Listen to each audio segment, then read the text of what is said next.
clearly the Arab states are worried that Donald's withdrawal from the accord limiting the development of nuclear material has not turned out the way Donald thought it would. That would just be the end of Iran building any nuclear weapons or capacity to build them, since they haven't demonstrated they actually have even one at this point. And that's not how it's worked out. Hi, welcome to Superpowers, the future of global security here on Times Radio. I'm James Heapy, and today I'm joined by David K. Johnston, a Pulitzer Prize-winning author and the author of a number of books on Donald Trump. So who better to have join us to explain the man that is driving so much in global affairs today? David, welcome. Can I just start by asking you to give us a sort of macro assessment of what Trump is trying to achieve in his foreign policy? And I don't necessarily mean the problems he's trying to solve, but what's his sort of sense of self, the legacy he's trying to leave? The most important thing in this regard about Donald Trump is to understand his appalling ignorance of the world. For example, I don't expect most Americans or Brits to understand the differences between being a Sunni and a Shia if you're a Muslim. But if you're president of the United States, you really need to have that bolted down solid. Trump did not even know why there was a memorial over the USS Arizona at Pearl Harbor. He had to have it explained to him. He thought Finland was an oblast, a state or province of Russia. And Donald's entire life, and I've known and covered him for 37 years, is all based on his bluffing and his con artistry. So now when he looks at the world in terms of foreign policy, his view is a projection of his own life. Everybody else is stealing and cheating from us. And why would he think that way? Because his entire life, as he was taught by his father, is to steal and cheat from other people. Just don't get arrested. And so Donald looks at the world and goes, oh, trade deficit, they're stealing from us, which has nothing to do with economics, a field in which Trump has a degree, but he didn't earn it. It was given to him. And he also believes, and I've been saying this for 14 years, that he's the only person who not only should run America, but the whole world. And when I said that in 2011, I was mocked by people. That's ridiculous. Well, Trump just said it. I run the country and the whole world. So there's a megalomania. If he weren't president, and when he wasn't president, I said he had delusions of grandeur. It's kind of hard to make that argument given that he is in the White House. But his whole view is everybody else will come begging and bowing to me. I mean, he says about his tariffs, oh, they're coming and saying, thank you, Mr. President. We thank you so much, which is just complete fabrication. And that goes to the next point, which is Donald creates his own reality. Professor Timothy Snyder has a variation of this. He says that Trump lives in a fictional world in his head, which is why he can rewrite the narrative at any time. But it's crucial to understand that Donald says something that makes it true. And if you don't believe that, well, fake news. This morning, for example, the Washington Post and the New York Times, in their separate political polls, show continuing fall in support for Trump. And his response, well, they're rigged. I mean, they're just rigged. The failing New York Times and the Washington Compost just make up these numbers. No, they're not making up the numbers, but Donald lives in his own reality, and the rest of us, unfortunately, have to be part of this. One of the things Donald has been masterful at is getting other people to buy into his mental illness. Now, a Yale Medical School tenured psychiatry professor by the name of Bandy Lee started noticing this about Trump. I knew Bandy somewhat. And when she pressed that Donald Trump is mentally ill and he fits the model of her research, which is how people adopt the mental illness of a leader they follow in order to rationalize the world, to make sense to them, Yale fired her. And for 7 years, I was her only publisher at a news service I co-founded called DC Report, where we covered what politicians do as opposed to what they say.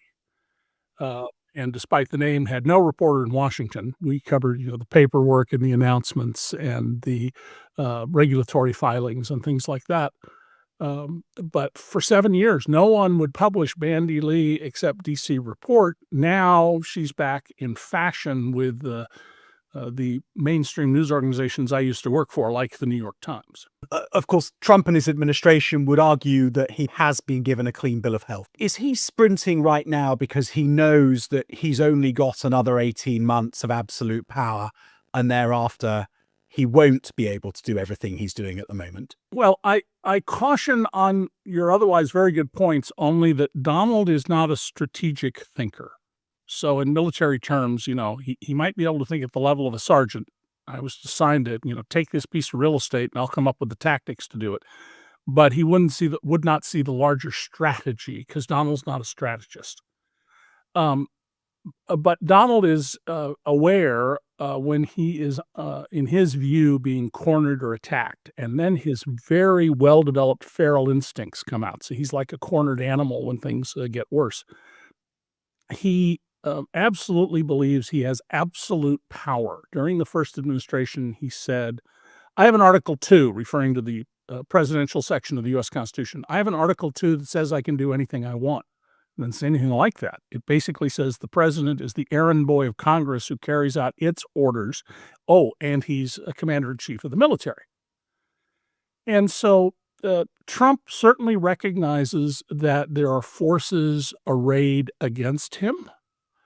But he's so good at telling people his lies that I was just on another broadcast show with a tenured full professor of political science who kept saying that Trump won the majority of the vote.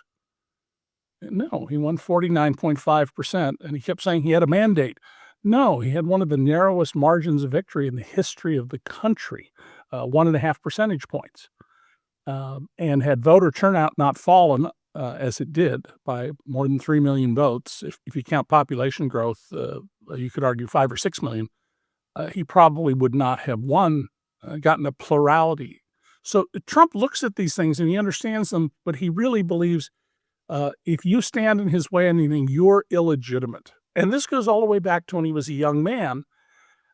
His father had a meeting with the mayor of New York, Abe Beame, who was a longtime political ally of the Trump family.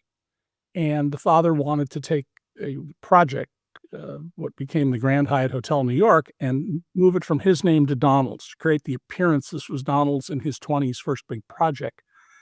And when the mayor said he couldn't do that, Donald physically assaulted the mayor, and police officers had to come in the room with this is back in the days of wooden nightsticks, and put them under his armpits and lift him out of the chair. That's a pain compliance technique police used to use, and take him out of the room. Because how dare you, not do what I tell you to do? That's the mindset Donald has had since he was in his 20s, early 20s.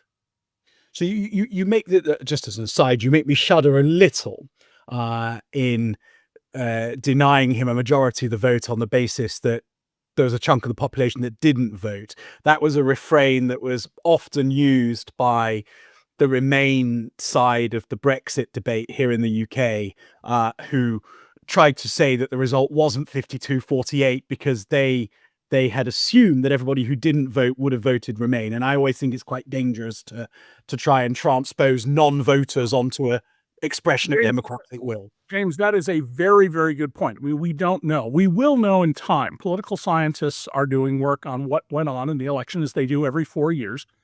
We know that young Black and Latino men moved to Trump, which is kind of surprising given his history of racism that goes back in the family 100 years, more than 100 years. But and Donald's actually been the subject of judicial proceedings where he was penalized heavily for racist conduct. But we don't know how the vote would have turned out. My point was simply that he doesn't have a mandate, very narrow margin, and he didn't win a majority. And to see a full professor who's tenured in political science get this wrong is an indication of how successfully Trump has shaped what Americans perceive to be true. Every day on American television, I see somebody say Trump won a mandate, and it's surprising. I understand. Democracy is perfectly imperfect, I suppose. The thing that I just wanted to rehearse to you, I've just got back from the Shangri-La Dialogue in Singapore, which is one of these big global conferences focused on defense and security. And Emmanuel Macron opened the conference on last Friday evening. And he 3 times in his speech went to great pains to praise Trump and his administration on the work they're doing on Iran and to encourage them to head towards North Korea as well. And what was really striking is in the papers every day, we read commentary about, oh, Trump's not doing this in Gaza. Trump's not doing this in Ukraine. Trump might not be there for Taiwan. And we use those as the key sort of metrics of success of his foreign policy. But when you sit and listen to Macron, and actually the Australian Deputy Prime Minister, Richard Marles, had a very similar set of refrains in his speech as well, you realize that actually the most dangerous thing in global affairs right now is the breakout of nuclear weapons for Iran or for North Korea. And with that, a round of uncontrolled proliferation. And if the Trump administration is making that a focus and is engaging successfully, is he not actually guilty of doing exactly the right thing at the sort of grand strategic, the thing that matters most to the world? And therefore, should we not all be singing his praises for having the right priorities? I suspect you'll say it's accidental genius. Well, I wouldn't say it's genius at all. First of all, that we still have a very highly developed core of strategic leaders, both in diplomacy and the military. And those are the people who are driving these things. I mean, let's remember, Donald Trump is not taking his daily presidential brief. He haphazardly now and then does it, and they're trying to figure out how to present it to him with a set from a Fox TV show like setup, because he doesn't take them because he doesn't understand any of these things. He doesn't know them.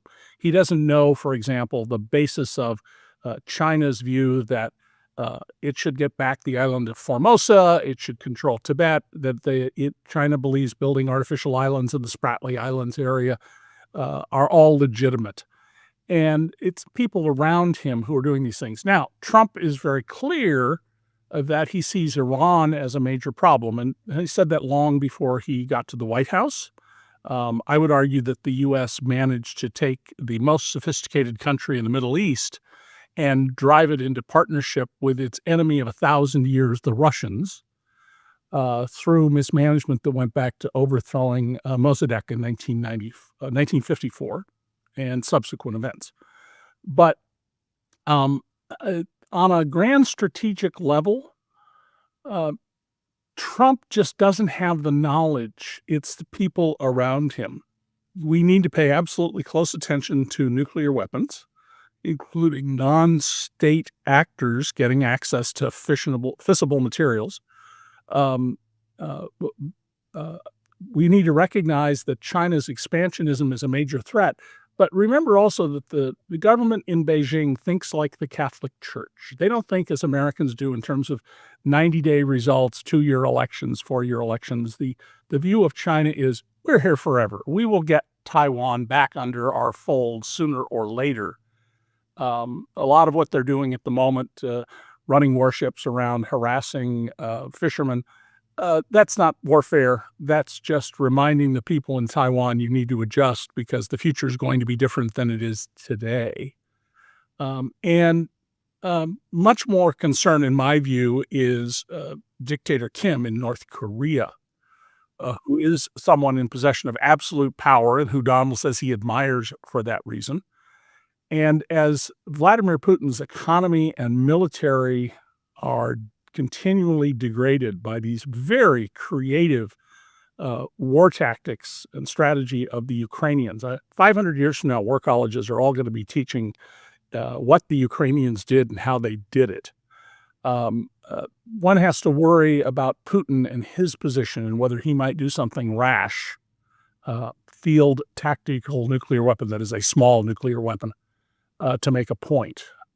So I don't want to minimize. We're in very dangerous times. I am troubled that around Donald you have a lot of zealots, as opposed to in his first term when he had seasoned military and diplomatic thinkers. Here he's got Marco Rubio, who's very steeped in international affairs as Secretary of State, but who bows to whatever Donald wants. And, one of the classic signs of a dictator, and Donald asserts he's has dictatorial powers, is replacing the senior military officers, because there are always junior officers who are craven and will sell out their country for vainglorious promotions. And that, I think we need to worry a lot about, his constant attacks on America's generals and admirals. And I have to tell you, James, I've interviewed general officers in the United States back to when I was in my, I guess, early 20s.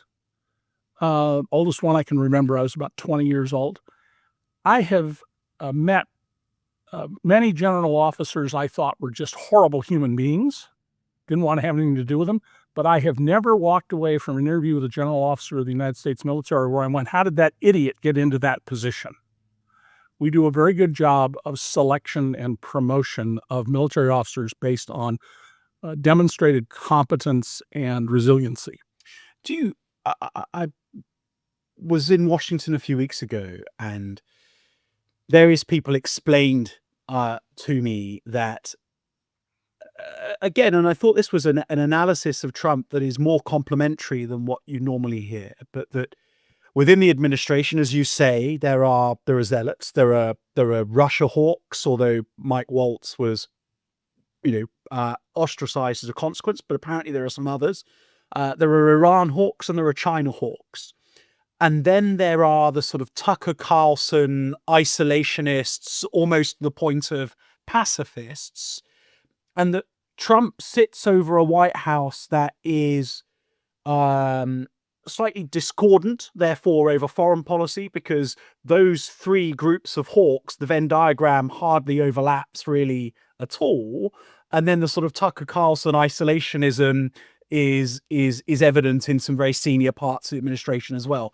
And that therefore, Trump ends up with a foreign policy where success is no war against China, no war against Ukraine, no war against Russia, no war against Iran, because then all four camps are broadly happy. And people were saying that was the lens through which to see Trump's foreign policy, and that he himself was quite happy to see the staff disagreeing, providing that he could see a path to keeping everybody on site. Discuss.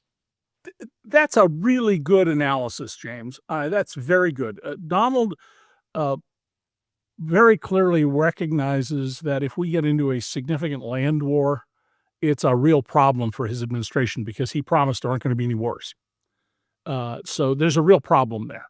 And Donald always likes to keep the people below him fighting with one another, because it further enhances his control and their need to come and essentially bow down to Donald and beg for this or that. So I think that's a very good analysis. The only thing that isn't in your picture there is what's going on in Gaza. And Joe Biden really badly messed up in Gaza. And somewhat in the same way that he did with Ukraine. Remember in the fall of 21, Biden released national security documents to the public so people would understand that we had solid intelligence that the Russians were building up forces and would invade when the weather turned right. And instead of saying right then, don't you cross that border, we are now going to start training Ukrainian pilots with our most modern jets. We are going to provide the best HIMARS equipment. I have ordered them moved by air transport, which is, of course, horrendously expensive, today to Ukraine. He got into this little marginal changes thing. And that doesn't work when you're dealing with someone like Putin and his expansionist view that he should be running Europe, not unlike Donald's expansionist views in that regard. Canada, Denmark, Panama. And then in the case of Gaza, Biden never said to Netanyahu, knock it off, apparently. We all thought he did. He implied that, but it turns out, no, he never did. And so we have this horrendous, disproportionate response by the Netanyahu government. And Trump now is trying to avoid accountability in that zone by essentially arguing that if you criticize the administration in the Israeli government, you're anti-Semitic, which is ridiculous. But how many Americans, given that half of Americans read at the level of an 11-year-old or younger, yes, half of Americans' reading level is 11 or younger, and for 22% of Americans, the reading level is 7 years old or younger. So we have a real serious problem. Remember, Trump at every rally says, "We love you, the poorly educated, we love you." And these people are so poorly educated, they don't understand that's an insult. And so Trump is trying very hard to avoid entanglement over Gaza, and that's the only thing I would add to your otherwise, I think, spot-on analysis. And meanwhile, look, the Iranians are gonna pursue their own interests, and we're gonna continue to act as a proxy on behalf of the Saudis in particular, who are terrified of the Iranians. Saudi Arabia is a Sunni country run by an extreme form, Wahhabism, not for the leadership, but for everybody else, whereas Iran is a country run by Shia clergy. And they have very conflicting interests, and it's very clear that the Saudis, the Bahrainians, the UAE, and the Qataris are really deeply concerned about Iran and want the U.S. to be their barrier. What is there? I've been watching Trump navigate the Middle East in a really with interest. I mean, I thought the kind of the Gaza Largo idea of a Mediterranean Riviera was a little bit insane. But I also admire that all of a sudden the Arab League and the Gulf Cooperation Council found common purpose that no other American president has generated for a generation. And so, the uncharitable version is, again, that's a fluke that Trump meant very well that he was going to turn Gaza into the Mediterranean Riviera. But it may also be that he did it deliberately to provoke and inspire exactly what's happened. The thing that is interesting is I thought that his trip to Saudi and Qatar and the UAE, the gifting of 747s aside, was actually quite a smart bit of US foreign policy in the way that in the things that he was doing. I also thought that the recognition of the Syrian new leader was a very clever way of further denying Syria to Iran. And so through that lens, I thought it was all quite clever. The bit that I can't quite figure is how the Israeli lobby in US politics has always been incredibly influential. And it feels like with Trump's necessary focus on Iran, the Israeli interest, therefore, isn't quite to the fore in the way that you would expect it to be. Well, there certainly is a very well-oiled lobbying machine supporting Israel in the U.S. However, the U.S. support for Israel is very complex on a popular level and among Jewish leaders. I live in a neighborhood that what is probably the most dense Jewish population outside of New York City and Beverly Hills in America. 38,000 people in my town, and we have 6 synagogues and a parking lot for the 7th. And so if we're out walking the dog or talking to neighbors, you get a wide variety of views, but generally highly critical of Benjamin Netanyahu. And Trump, of course, is trying to conflate things to say that criticizing Netanyahu is anti-Semitism. And Trump, in his off-the-cuff comment about the Riviera of the Mediterranean, as I saw that, it was a signal about his utter lack of regard for others, for their interests, for their property. Donald, believes eminent domain should exist and for his benefit.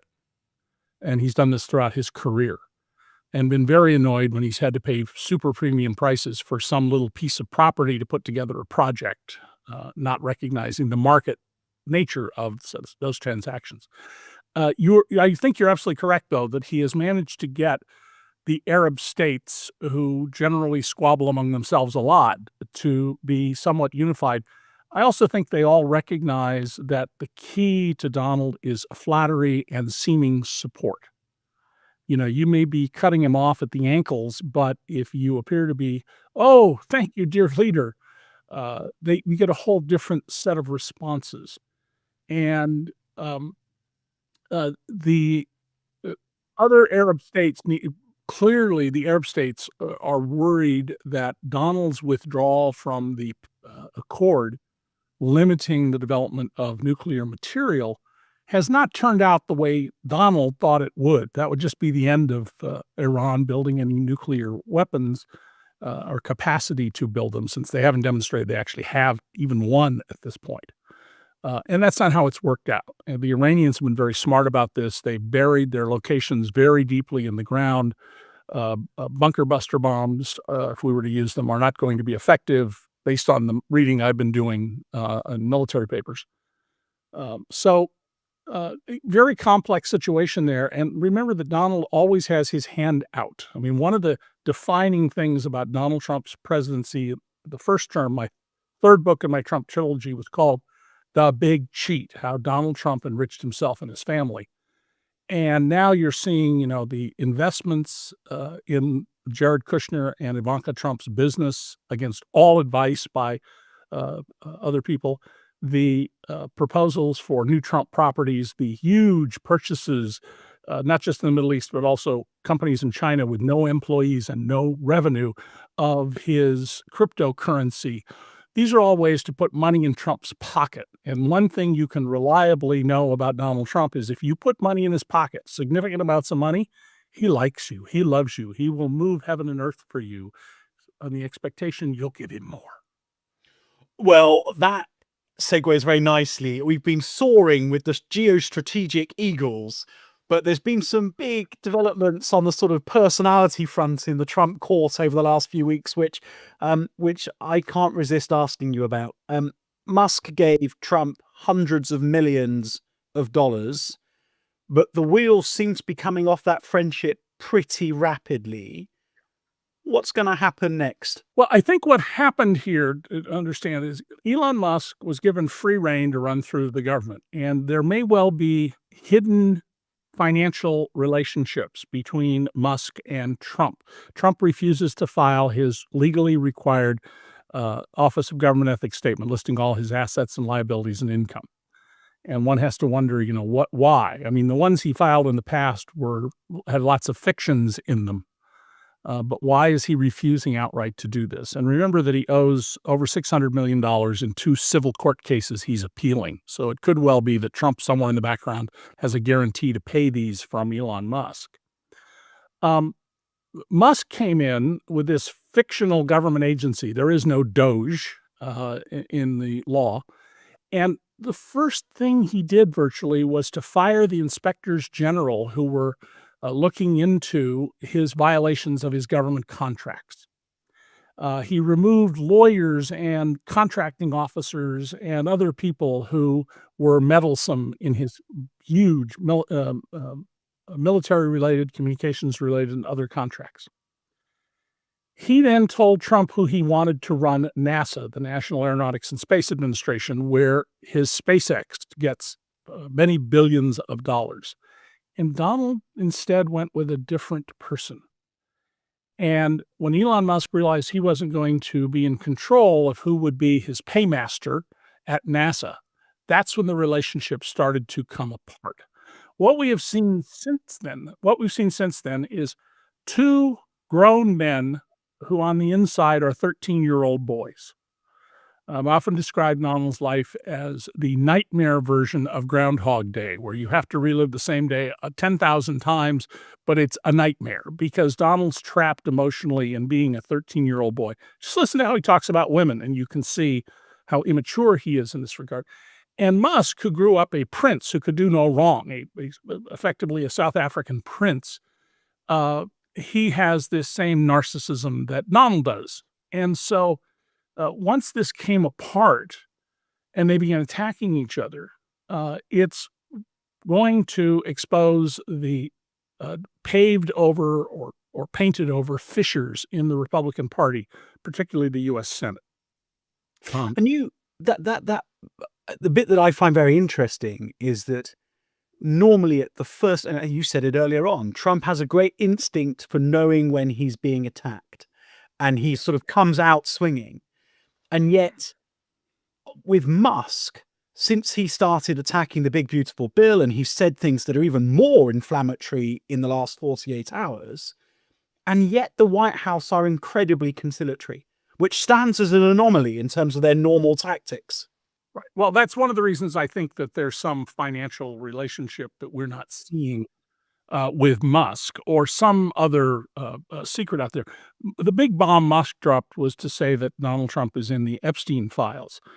This is the American quote unquote financier. I think he was running basically an extortion racket where he got wealthy men sexual favors that would be illegal, juveniles, and then he's well known on this side of the Atlantic too. There's been some pretty high-profile names associated with him here. Yes, there certainly have, and Trump had promised during the campaign to release all the Epstein files, and he hasn't done so. And I think it's reasonable to speculate as to why that hasn't happened and is not going to happen under this administration. It'd be interesting to see if those files even survive this administration. But that bomb was a real signal, and you would think Donald would cut all ties at that point. No. Donald keeps trying somehow to figure out, is there a way to reconnect with Elon Musk, because he recognizes Musk is a real serious threat to him. And this is going to not go away in the short run. It may get papered over. And by the way, Musk is not wrong about this. This big, beautiful bill is one of the ugliest pieces of legislation in American history. I mean, literally, it takes healthcare away from 16 million poor people. It reduces the child tax, expanding the child tax credit, but not for the working poor or the poor, only for middle class, upper middle class people like me and wealthy people. It does a whole bunch of things that basically take from the poor and give to the rich. It's reverse Robin Hood. And Musk is not interested in that. He doesn't care about that. We know that from all of the lawsuits against him and other actions about mistreating his workers, unsafe working conditions, ignoring pay requirements and whatnot with people. But that, even with that said, he's quite right. This bill is very problematic, and it's got problems in the U.S. Senate. And by the way, think of the insanity of, this debt is going to ruin the country, Donald says. It's too much debt. We have to get rid of the debt. By the way, please borrow another $2.5 trillion so that the wealthiest people in America can pay less in taxes.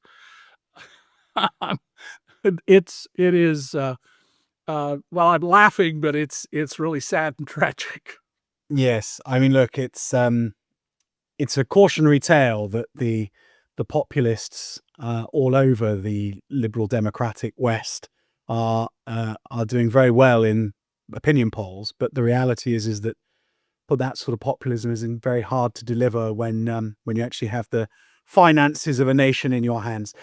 David, just one point on that. I wrote a best-selling trilogy in America early in this decade, perfectly legal, about the tax system, Free Lunch, about all these hidden subsidies where big corporations don't get their capital, in many cases, from the market. They get it from taxpayers by starving the schools and the police, and then the fine print about thwarting competition.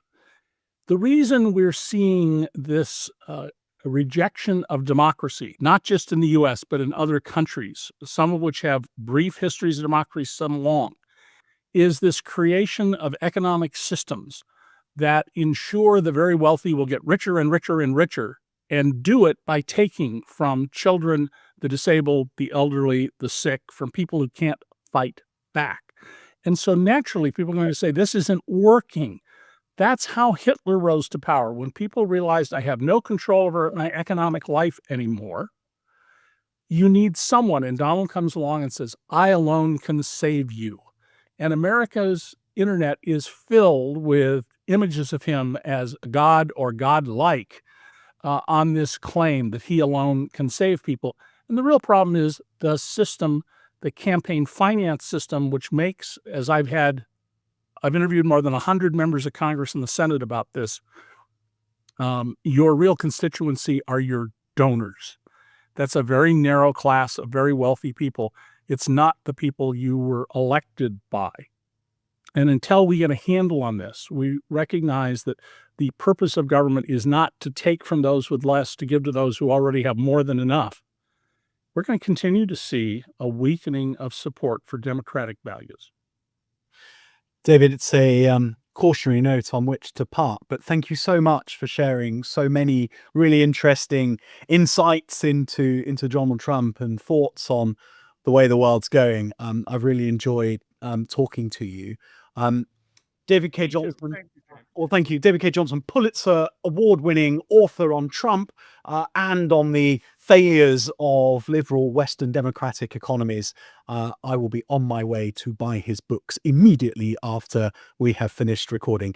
You've been watching Superpowers, the Future of Global Security, here on Times Radio. For more of Times Radio's brilliant geopolitical content, make sure you subscribe to the Times Radio YouTube channel. But for now, goodbye.